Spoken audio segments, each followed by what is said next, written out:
Hello दोस्तों, आज के वीडियो में हम पूज्य गुरुदेव पंडित प्रदीप मिश्रा जी की मुखारबिंद से निर्जला एकादशी के बारे में जानेंगे कुछ विशेष बातें।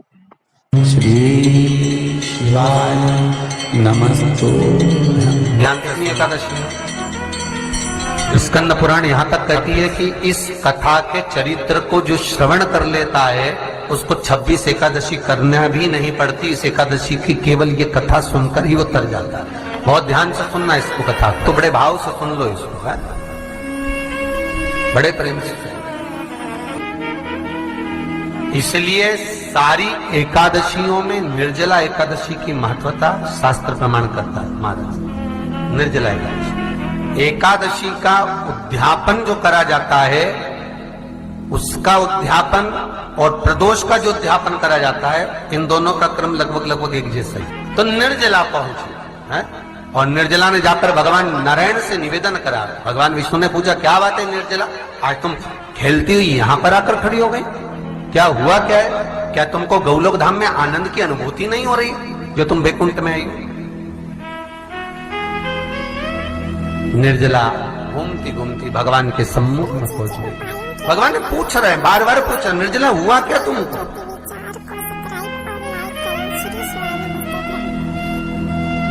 ए निर्जला, ए एकादशी, हुआ क्या है तुमको? क्या कारण है तुम्हारे यहां आने का, वैकुंठ पहुंचने का? बहुत ध्यान देना महाराज। शास्त्र कहता है सोमवार, मंगलवार, बुधवार, गुरुवार, शुक्रवार, शनिवार, ये देवता वो देवता सबके व्रत कर लो, सारे व्रत कर लो, पर ये व्रत आपको परमात्मा के धाम तक लेकर नहीं जा सकते, क्योंकि इनका जो पुण्य है वो मृत्यु लोक में आप थोड़ा सा ही व्रत करते हैं तो पुण्य समाप्त हो जाता है। पर हिंदू धर्म के 3 व्रत ऐसे बता दिए जिन व्रतों का पुण्य समाप्त नहीं हुआ।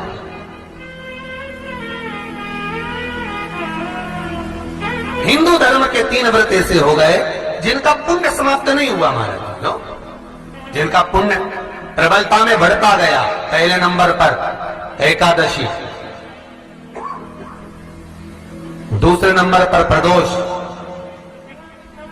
और तीसरे नंबर पर शिवरात्रि। एकादशी भी 26 है तो प्रदोष भी जम के बोलते जाओ 26 है। शिवरात्रि केवल 12, केवल 12। और अगर अधिक मास की पड़ जावे तो ये पर अधिक की आय होती है।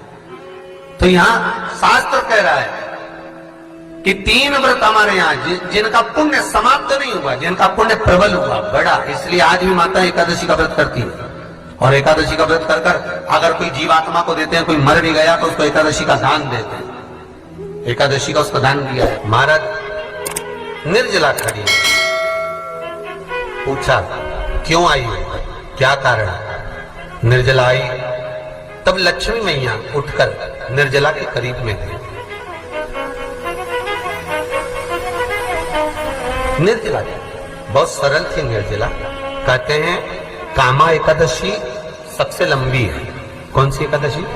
कामा। फिर मोक्षदा उससे नीची है महाराज। और निर्जला जो है बिल्कुल छोटा स्वरूप है। निर्जला का मतलब देखा जाए तो केवल 2 चोटी करी हुई है।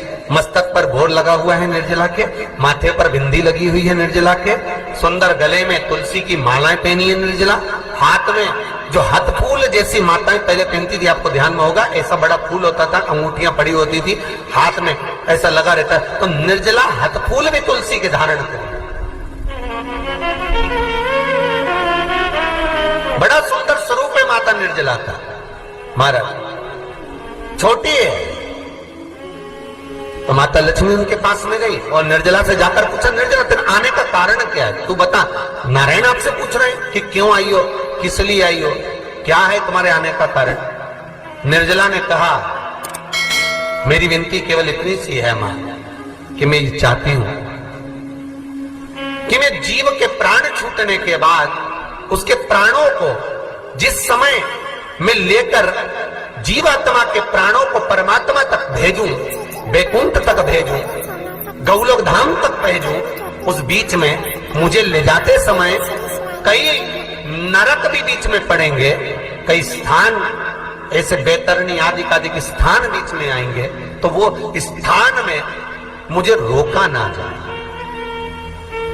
मैं सीधे भगवान के धाम पहुंच जाऊं। ऐसी कृपा, ऐसी दया। जितनी भी माताएं एकादशी का व्रत करती, बहुत ध्यान से सुनना आज की कथा को, शायद जिंदगी में मिली ना मिली, और ये कथा का रिश्ता तो बहुत ध्यान से सुनना। स्कंद पुराण यहां तक कहती है कि इस कथा के चरित्र को जो श्रवण कर लेता है उसको 26 एकादशी करना भी नहीं पड़ती, इस एकादशी की केवल ये कथा सुनकर ही वो तर जाता है। बहुत ध्यान से सुनना इसको, कथा को। सबसे पहला नियम एकादशी व्रत का, सबसे पहला नियम है कि आप जिस दिन व्रत करो उसके एक दिन पहले भक्ति का संचार इस हृदय में करो, भक्ति का संचार इस हृदय में कर लीजिए। जिस दिन आप व्रत करो, जैसे एकादशी का व्रत कर रहे हो, तो दशमी के दिन शाम का समय जब आवे, रात्रि जब होने लगे, शाम का समय आवे, और रात्रि का आप जब भोजन ग्रहण करो तो उस भोजन में कोई ऐसा पदार्थ ग्रहण मत करिए जिस पदार्थ के कारण आपकी एकादशी बिगड़ जाए। कोई बेकार भोजन में ग्रहण नहीं करना, श्रेष्ठ भोजन ग्रहण करिए दशमी। और एकादशी का दूसरा नियम बहुत ध्यान से सुनिएगा, जिस दिन आपकी एकादशी का व्रत हो उस दिन प्रयास करिएगा कि अपने हाथ से किसी भी वृक्ष की कोई पत्ती टूटे ना। अपने हाथ से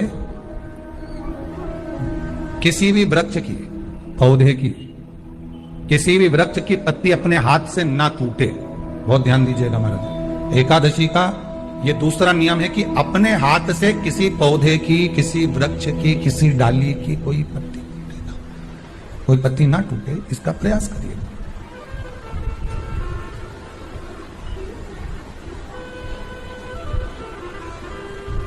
कितना सुंदर व्याख्यान कहा है, कितना सुंदर वर्णन है महाराज, कि मात्र एकादशी का व्रत कर लेने पर, मात्र एकादशी का व्रत कर लेने पर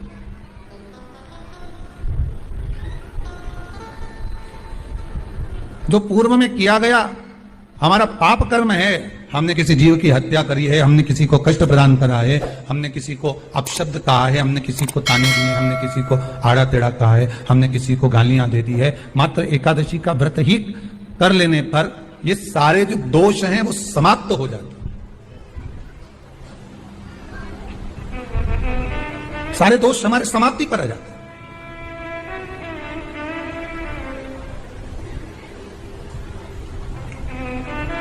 अब एक विचार करिएगा थोड़ा सा अपने मन में, अपने चित्त में, अपनी वृत्ति में एक बात उतारिएगा, एक अपने मन में एक बात को उतार कर रखिएगा कि आप अपने पाप को, अपने पाप कर्म को जिस दिन क्षीण करने वाले हो, समाप्त करने वाले हो, अपने पाप को आप जिस दिन समाप्ति पर लेकर जा रहे हो, तो उसके एक दिन पहले आपको प्रसन्नता होना चाहिए कि नहीं होना चाहिए कि कल मेरा पाप कटने वाला है, कल मेरा पाप समाप्त होने वाला है।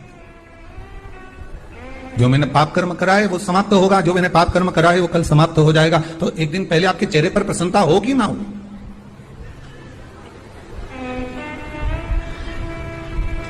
और चेहरे पर वो प्रसन्नता आपके आना चाहिए कि कल मेरा एकादशी का व्रत है, आज दशमी है, कल एकादशी का व्रत है, तो कल मेरी जब एकादशी का व्रत रहेगा तो मेरा ना जाने कितना कितना पाप, कितना कितना असत्य, कितना कितना झूठ, कितना कितना प्रपंच वो समाप्त हो जाएगा। इसमें मुझे प्रसन्नता हो, इसमें मुझे आनंद था।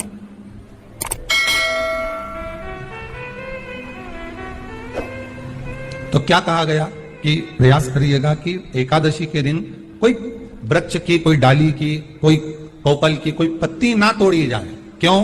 तो कहा अगर उस पत्ती को हम तोड़ देते हैं, वृक्ष की पत्ती को या क्यारे में लगी हुई कोई डाली की पत्ती को हम तोड़ देते हैं, तो एकादशी का पुण्य फल प्राप्त नहीं होता। आज की वीडियो आप सभी को कैसी लगी प्लीज़ कमेंट में ज़रूर बताएं। ऐसी ही वीडियो पाने के लिए मेरे चैनल को सब्सक्राइब ज़रूर करें।